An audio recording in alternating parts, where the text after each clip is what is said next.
ইসরায়েলে বাঘের মতো ঝাঁপিয়ে পড়তে প্রতিটি সেনাকে জায়গা মতো সেট করেছে ইরান। অপেক্ষা শুধু একটা হুকুমের। ইতিহাসের সবচেয়ে ভয়ঙ্কর হামলার মুখোমুখি হতে যাচ্ছে ইসরায়েল। আজ অথবা কাল কিংবা পরশু ইরানের ভয়ঙ্করতম হামলায় ধূলিসাৎ হতে যাচ্ছে দেশটি, যা স্বীকার করেছে স্বয়ং যুক্তরাষ্ট্র।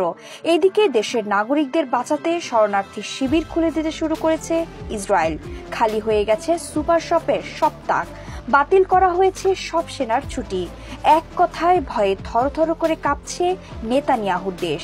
ইহুদিদের ধর্মগ্রন্থ তালমুদের ভবিষ্যৎবাণী হলো, কোনো ইহুদি রাষ্ট্র ৮ দশকের বেশি টিকবে না। এবার বুঝি সে ভবিষ্যৎবাণী সত্য হওয়ার পালা। অবস্থা এমন যে যুক্তরাষ্ট্র আগেই ইরানকে অনুরোধ করেছে মধ্যপ্রাচ্যে তাদের স্থাপনায় হামলা না করতে। মিনমিন করে স্বীকার করেছে সিরিয়ার দামেস্কে ইরানি কনসুলেটে হামলার ঘটনায় কোনোভাবেই যুক্ত ছিল না যুক্তরাষ্ট্র। ইরানও যাতে যুক্তরাষ্ট্রকে আঘাত না করে। ইতিহাসে আর কখনোই ইরানের প্রতি এমন নরম স্বরে কথা বলতে দেখা যায়নি যুক্তরাষ্ট্রকে। তার মানে কাজের কাজ হয়ে গেছে। ইসরায়েলে ভয়ঙ্কর হামলার সব প্রস্তুতি শেষ করেছে প্রতিশোধে মত্ত ইরান। ধেয়ে আসছে প্রবল আলোর রোশনাই। এদিকে লেবানন থেকে হিজবুল্লাহ জানিয়েছে ইসরায়েলে ভয়ঙ্করতম হামলা করতে সম্পূর্ণ প্রস্তুত তারা। ইসরায়েলে হামাসের হামলার প্রায় 6 মাসেও এমন উত্তেজনা দেখা যায়নি। ইরানের ক্রোধে থরথর করে কাঁপছে ইসরায়েল। ইরানের প্রেসিডেন্টের রাজনৈতিক বিষয়ক deputy chief of staff Mohammad জামশিদি সামাজিক মাধ্যম এক্সে লিখেছেন, ওয়াশিংটনের কাছে পাঠানো এক লিখিত বার্তায় যুক্তরাষ্ট্রকে নেতানিয়াহুর ফাঁদে পা না দিতে সতর্ক করেছে ইরান। এর জবাবে যুক্তরাষ্ট্র ইরানকে মার্কিন লক্ষ্যগুলোতে আঘাত না হানার জন্য বলেছে বলেও জানিয়েছেন জামশিদি। অর্থাৎ ফাইনাল খেলা শুরু হতে যাচ্ছে। ইসরায়েলে হামলা শুরুর আগে আমেরিকাকে চিঠি দিয়েছে ইরান। চিঠিতে লেখা, ইসরায়েলকে বাঁচাতে এসো না, সাইডে চেপে যাও। চিঠির উত্তরে যুক্তরাষ্ট্র যা লিখেছে এক কথায় অভূতপূর্ব। অর্থাৎ এর আগে কখনো এমনটা দেখা যায়নি।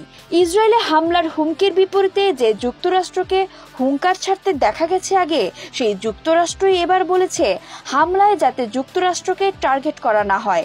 সোজা বাংলায় বললে দাঁড়ায়, ইসরায়েলকে যা খুশি করো, যুক্তরাষ্ট্রকে ছাইড়া দাও। এবার বিশ্বের বাঘা বাঘা সব গোয়েন্দা সংস্থার বরাতে নড়ে চড়ে বসেছে বিশ্ব মিডিয়াও।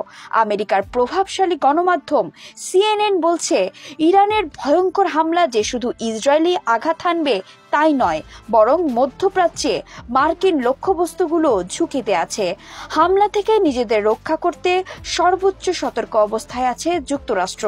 আরেক প্রভাবশালী সংবাদ মাধ্যম NBC জানাচ্ছে, আঘাত যদি হানতেই হয় তবে ইরানকে ইসরায়েলের বেসামরিক লক্ষ্যবস্তু বাদ দিয়ে সামরিক কিংবা গোয়েন্দা লক্ষ্যবস্তুতে আঘাত হানার আহ্বান জানিয়েছে যুক্তরাষ্ট্র।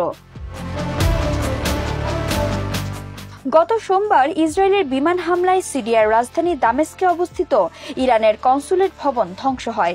এই হামলায় ইরানের ইসলামিক রেভলিউশনারি গার্ড কোরের কুদস ফোর্সের জ্যেষ্ঠ commander brigadier general Mohammad Reza Zahidi সহ নিহত হয়েছেন অন্তত 13 জন। এই হামলার প্রতিশোধ নিতেই যে কোনো সময় হামলার সব প্রস্তুতি শেষ করেছে ইরান। আর এতে পুরো মধ্যপ্রাচ্যে যুদ্ধ ছড়িয়ে পড়ার তুমুল সম্ভাবনা তৈরি হচ্ছে, যা বৈশ্বিক আকারও ধারণ করতে সময় নেবে না। কয়েক মাস ধরেই ইরান থেকে হুমকি আসছিল। হামলা হচ্ছে বলেও হামলার কোনো নামগন্ধ দেখা যাচ্ছিল না। কিন্তু এবার পরিস্থিতি ভিন্ন। আর নয়, ইসরায়েলকে মাটিতে মিশিয়ে দিতে সব প্রস্তুতি নিয়েছে ইরান। হিজবুল্লাহ সর্বশক্তি প্রয়োগের জন্য প্রস্তুত। ওদিকে গাজার মাটিতে হামাসের হাতে নাকানে চুবানি খেয়েই যাচ্ছে ইসরায়েলি হানাদারেরা। অর্থাৎ উত্তর, দক্ষিণ, পূর্ব 3 দিক থেকেই আসছে ভয়ঙ্কর হামলা। যে হামলায় চূর্ণ বিচূর্ণ হয়ে ইসরায়েলের সলিল সমাধি হবে ভূমধ্য সাগরে। বিথি দাস, ৭১।